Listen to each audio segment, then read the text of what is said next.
What's up, everybody? Welcome to today's edition of Everyday Discipline, where we decode, deconstruct, and reverse engineer self-discipline for you to get whatever it is you want in your life. My name is Brent Kokel, and I am your host. Thank you guys for being on the show with me. I know a lot of stuff comes at you, lots of things competing for your attention. And what's been really cool to see is on the back end, when I publish these episodes, I can see that the subscriber base is growing, which is awesome. So if you've been somebody that's been sharing the show with somebody else because there was a message that you felt like they needed to hear, thank you. And even if you hadn't, and you're just here today listening to the show, even for the first time, thank you. I'm glad that you are here. And again, because of what it says about you. The show has really nothing to do with me other than the sound of my voice and I tell you guys a story. This show has everything to do with you and your life, because when you're here, it's about development and it's about personal development. So you want something better for yourself, which is great to even be in a spot to want it. My goal for you is that you'll achieve it, which is why in every episode, I give you something to do, some call to action that is designed for you to improve your life in some way. Most of the time that's business stuff, but you can apply it to any domain of your life and you will get to where you want to go. So let's get on with today's episode, because this one is something that I think a lot of people need to hear. I know that if I took myself back to my maybe like 3 or 4 biggest failures in my life, I needed to hear this message. And so hopefully you enjoy what we talk about here today. So earlier this week, I did publish an episode about us going to a Giants game, us being my family. This is going to be about the Giants game as well, but it's going to be in a different context with a very different lesson that is going to be super powerful for the right person that needs to hear it today. So we're at the Giants game, and we sit about 5 rows back from the Giants dugout, and they're on the third base line at Oracle Park, and it's a beautiful day. We got these tickets through StubHub, and it was amazing because they were like $100 a piece. And tickets that looked worse were selling for more. Now, we can't really debate that tickets are expensive to go to Giants games, and I always wonder like how people with like regular job type jobs that make maybe like 80 grand, 90 grand a year afford to be able to do any of these types of things before, because we went to the Giants game, it was like a $1,500 day, and I'm very grateful. We're blessed for being able to do that. But I just wonder what that is. So we're sitting 5 rows back, and I guess that's the point. And we're sitting there, and my son like wants to catch a foul ball. Like he wants to catch a foul ball so much. He was talking about it all the way down there. He was talking about it in advance of us going, and he wants to catch a foul ball. That's never going to happen in that spot, or actually very little likely, or it's not likely that it's going to happen in that spot for a couple reasons. One is that most batters are right-handed, so you'd have to be way ahead of a pitch and way under it in order to pop it up into where we were sitting. The second thing is that there's this giant net that's in front of that's between the field and the stands. So if they do foul a pitch, it's not going to hit you in the face when you're that close. So I'm grateful for this because I don't want to catch a ball, and I don't know that I could even if it came at me. But it's not going to happen. We're not going to get that. But my son, who's determined, decides that he's leaving this park with a baseball that is Major League Baseball, and we're not going to buy it at the store. Like, this is his thing that he says to me. He's 8, by the way. So we noticed this one thing. We noticed that when a ball is scuffed, and you've seen this in a baseball game where like they look at a ball and it's scuffed and they won't pitch with it anymore because you could put too much spin on it and it would break like way more than average. And so they decide not to do this. And so they take it, and what we noticed is that sitting 5 rows back, there's some things that go on at a game that I never recognized goes on. So when there's a scuffed ball, Bat Boy goes and gets the scuffed ball and he brings it back to an umpire that is sitting at dugout height, so below like field level, and he hands him the ball, and the umpire like looks at it, marks it, and then marks off like what's going on. And so between innings, my son's like, hey, can I go ask that guy for a ball? And I'm going like, dude, you're 8. Nobody's going to like be mad at you for anything. Go ask. Go ask. So my son walks down there, 5 rows, gets the umpire's attention, which I don't know how he did because it was loud and my son doesn't have a very loud voice. But he gets the guy's attention and he says, hey, can I have a ball that's scuffed and you can't play with anymore? And the umpire says, no, we don't really do that here. Like, that's not going to work. And so he comes back up and he's not dejected at all. He's like, no, we're still leaving here with a baseball. That's going to happen. And I have no idea how this is going to happen at the time, but he's pretty sure it's going to happen. I don't think he knew how, but I don't think he really cared.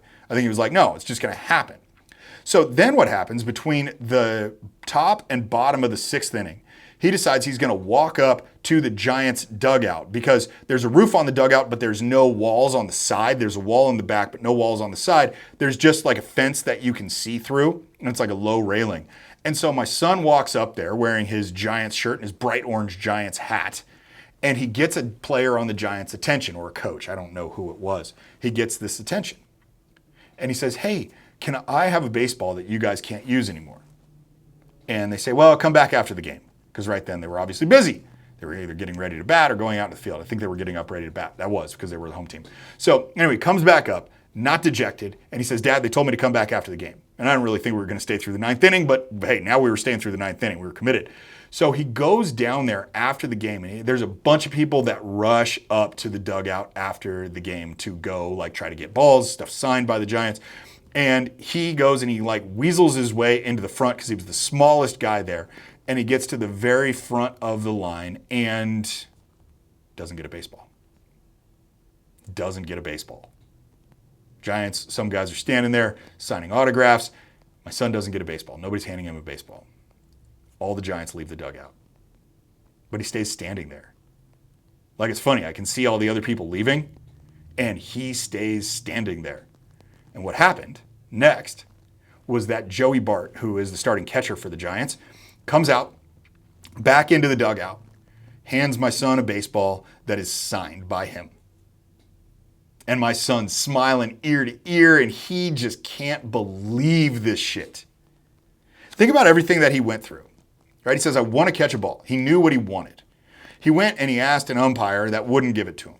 He went up to the Giants and asked, and they said, come back later. He did come back later, and it still didn't work out, but he didn't give up hope. He stayed there, and because he stayed there, he didn't just get a baseball, he got a signed baseball. I think there was like 25,000 people in attendance that day. And I counted, there was 4 balls that went into the stands. Not a whole lot of foul balls that day. He walked away with 1 of 5 baseballs that went into the stands at that game. Persistence pays off. Like, that's the lesson in today's episode. Persistence pays off. Here's the thing. When you set out on your journey, whatever your journey is going to be, whether that's to make $10 million a year or whether that is simply to lose 20 pounds, what's going to happen is you will undoubtedly face some setbacks. You will. Everybody does. And maybe it's more than you think you should. Maybe it's more setbacks than you think is fair. Guess what? Doesn't matter. Not for you anyway. Because this is the spot where most people get discouraged. This is the spot where most people give up and they turn back and they say it was way more work to climb that mountain than I thought it was going to be when I was standing at the bottom of the mountain. I don't really want to stand on the top of the mountain that bad, so I'm just going to go ahead and turn back. It wasn't so bad back there at the bottom of the mountain, even though I still wish I would have gone to the top. Probably regret that someday. But most people get discouraged here. When the road gets hard, when it doesn't work out exactly like they thought it would, they get discouraged. And I understand, because it does take a lot of emotions. There's a model I work through called the emotional cycle of change. And it's like got these 4 phases to it. You've got the fired up phase, which is like where you're all excited. You're going like, oh my God, this is going to be amazing. Like, this is where you have your idea. Then you've got the fucked up phase, which is where you recognize all the work that's going to be there in order to get it. If you push forward there, most people turn back at the fucked up stage. But if you push past the fucked up stage, then you get to what I call the Trough of Despair. So if you thought it was bad and fucked up, it's terrible in the Trough of Despair. This is where you feel hopeless, like it's never going to work. Everything I've tried has blown up in my face, and I'm never going to get to my target, and that's the way it works. If you push through that, if you're one of the very few people that pushes through that, you get to the lift. And the lift is where all the obstacles are behind you, and getting what you want is virtually certain. It's the emotional cycle of change. So I get it. Most people do turn back when they get to the fucked up stage, and the ones that don't turn back there turn back at the Trough of Despair. There's a very few people that will continue going on into the lift. I get it, because it sucks to get setbacks. I've had them myself, and it feels awful, and you do want to turn back. But the few people who do keep pushing, like, those are the ones that actually get something for a return on their effort. That's a big thing. You already put out effort. If you turn back, you're not going to get anything for it. But if you double down on yourself, well, then chances are you're going to get some return on your effort. Either that's going to be a direct win, or it's simply going to be a lesson that helps you win the next time. Now, here's the crazy part, guys. You never know how close you are. Like, you never know how close you are to getting what you ultimately want. Like, imagine this. Imagine if my son had given up when the Giants left the dugout. He'd already spent a lot of emotional angst over this. Imagine if he gave up when the Giants left the dugout. Imagine what would happen.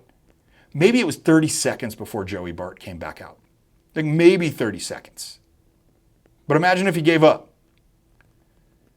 Yet what's crazy is that's when a lot of people give up. That's when a lot of people give up. When they are that close to getting what they want. Like, that close. Use quotes around that in your brain. That close to getting what they want because they got fatigued and they decided to stop. And they were in the emotional trough of despair and they said, never going to happen. One of the things that I can tell you, if you look at that emotional cycle of change on a timeline, the lift is a very, very small portion of that. Most of it is spent and fucked up in trough of despair.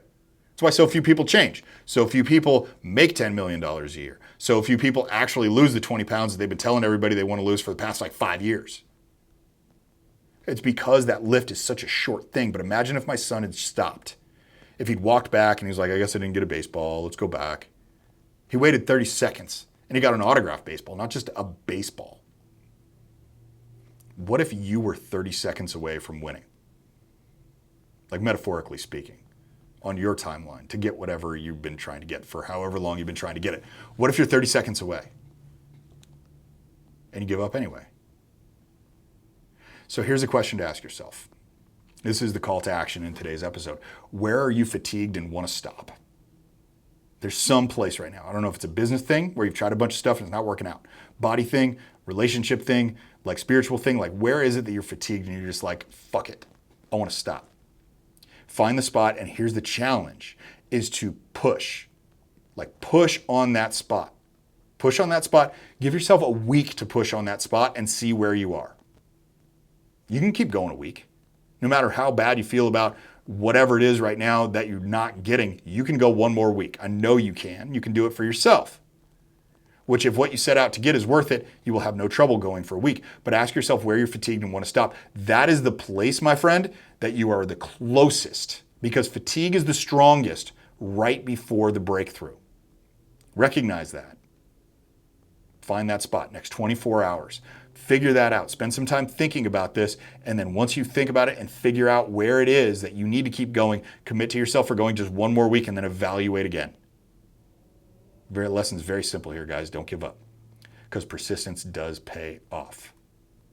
All right, guys, that is the show for the day. But before you go, please do give me a rating and a review on whatever platform you are listening to this on, if you're audio only. If you're watching on YouTube, just subscribe to the channel. 3 new episodes and videos come out per week. You can also give this video a nice little thumbs up. That certainly helps with the algorithm. This is not a vanity play. I do not care about the rating of this podcast. What I do care about is the number of people that are able to listen to this message. I'm not here trying to sell you a damn thing.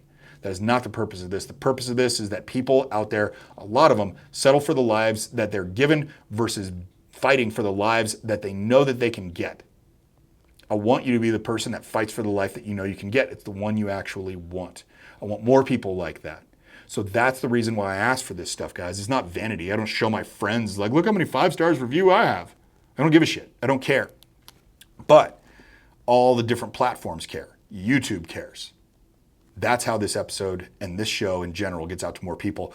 And if you're a frequent listener to this show, then I want you, please, please help me build the community of people that will listen to this show, and everybody will do something better with their own lives, which is exactly what I want. So thank you in advance for those of you that are going to do this. As always, though, guys, I'm going to do my job and come back next time. I want you to do your job, and you come back too.